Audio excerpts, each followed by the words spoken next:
Good morning, guys. Hey, math's going to look a little bit different today just because you happen to be at home, but for the most part, it's the exact same. What I'm going to do is I'm going to show you my journal page that you would normally have right in front of you. Instead of copying it down, you're just going to follow along with me today.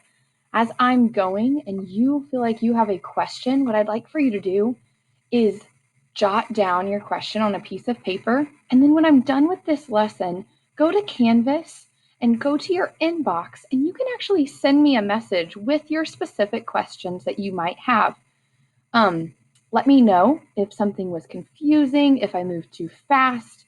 Same thing like we would do if we were in class, but this time we're going to be digital. So I'm going to jump right into it today. Your assignment is going to actually take place tomorrow. It will be in the same module. You will see it listed as day 2 of Exponents assignment. But today, I really just want to go through what it looks like to have an exponent, what a power is, and some of this terminology that we're going to see. So what I want you to start by doing is just take a look at this page or at the big number that I have there for you. Let me grab, I have 3 to the 4th power. Sorry, there you go. I have 3 to the 4th power. Now I've highlighted the number 3. The number 3 is what we refer to as our base. It is the large number in this it looks like 2 numbers, but remember, it's a power altogether. That's what this little kind of grouping symbol down at the bottom stands for. If I'm looking at 3 to the 4th power as a whole, we would call that number a power. Let me erase a little bit here so it doesn't get too messy. Now, the number right here, I have a smaller number that is located in the top right-hand corner, right next to the base. This small number is called an exponent. Now, an exponent, we're going to talk about the definitions of each right now, but what I really wanted to start you off by seeing is what each of those pieces are called. Now, we say that powers are mathematical expressions that just mean repeated multiplication. Here's what I mean by that. Repeated multiplication. The base is the number that is repeated.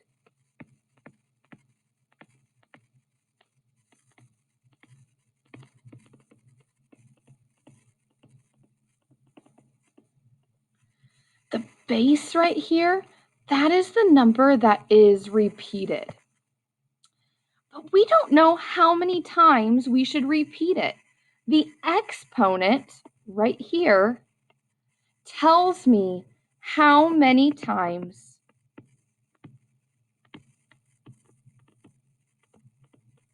to repeat the base. Here's what I mean. 3 to the 4th power literally means, let me grab a new color. It literally means the number 3 repeated 4 times. It literally means 3 repeated 4 times. Now, another way we could write that is literally a multiplication problem. 3 times 3 times 3 times 3. That makes sense if you remember up at the top how we said it is like repeated multiplication. Repeating one number over and over however many times the exponent tells us. We're going to have a really colorful page by the time we're done with this, but it'll be kind of pretty. I'm going to scroll down a little bit because I'm going to talk to you about 3 ways that we can write powers. This is going to be important on your assignment you'll have tomorrow, so please make sure you're paying attention to the 3 different forms: exponential, expanded, and standard form. Now, exponential is just referring to what we did way up here with our base and our exponent. That power is what we call exponential notation. So I'm going to give you a new example. I'm going to give you 5 to the third power. That's how we would read this number. 5 to the third power. In expanded form, this is when we write it out like a multiplication problem. So I'm going to take my base, the number 5, and I'm going to repeat it 3 times. The exponent tells me how many times to repeat the base. Standard form. Are you ready? This is an easy one. They use the fancy word standard form, but all standard form is, it's the product of the expanded form.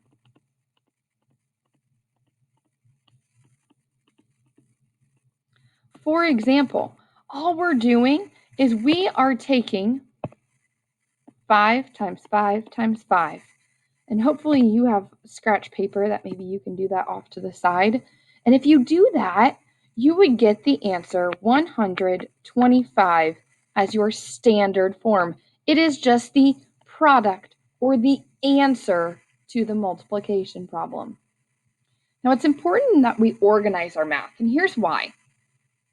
If it's not organized when you're trying to find standard form, then you might be multiplying too many times. You need to make sure that we're going to kind of box in each step as we go, and I'll show you that in an example below. Okay? Now, there's a certain property of multiplication that says that we have to group our factors together. Now, if we were in class, I would ask anybody if they knew what that property was, but since we're not in class, I'll go ahead and give it to you. We call this property the associative property.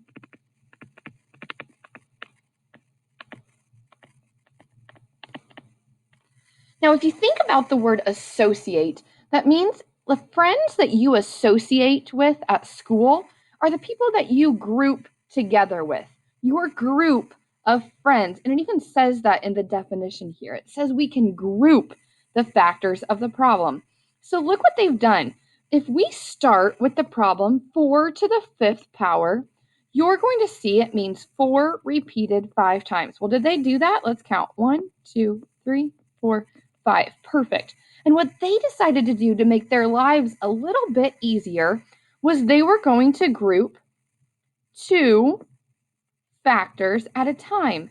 And this 4 is off here by itself, but we can't just forget about him. So they still brought him down. 4 times 4 gave us 16. This 4 times 4 gave us 16. And now we decided it's easier to group that together again. That 4 has to still stay there though. Don't get rid of it. 16 times 16 now is 256. And finally, that times 4 that we've been tagging onto the end can finally become a part of our problem. Now we can multiply and get our final answer. Now, this would be where you would try it. And what I'd like for you to do is I'd actually like for you to go ahead and I'd like for you to solve this problem. 2 to the 6th power, remember it's repeated 6 times. I want you to solve that on your scrap piece of paper that hopefully you have in front of you. Go ahead and do that now.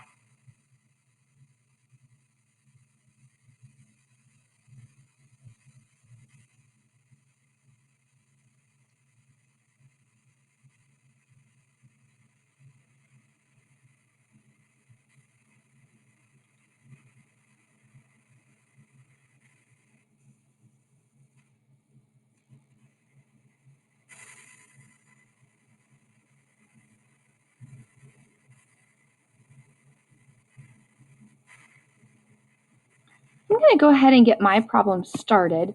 If you followed the same pattern that we did with 4 to the 5th power, you should have very first grouped as many of these factors together as you can.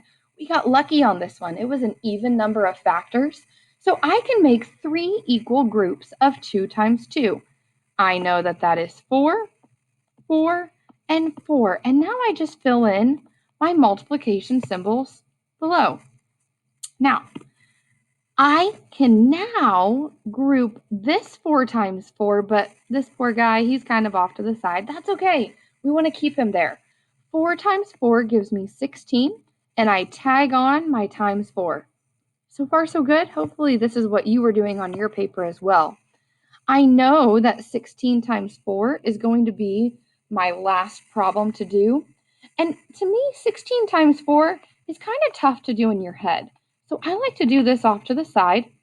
I get 24 and carry. I should get 6. My final answer is 64. Your work should look the exact same as mine when you are boxing them in and trying to find the standard form. Standard form is right here. That's 64. Let's go through and review what the few different forms are really fast before we're done for today. 2 to the 6th power.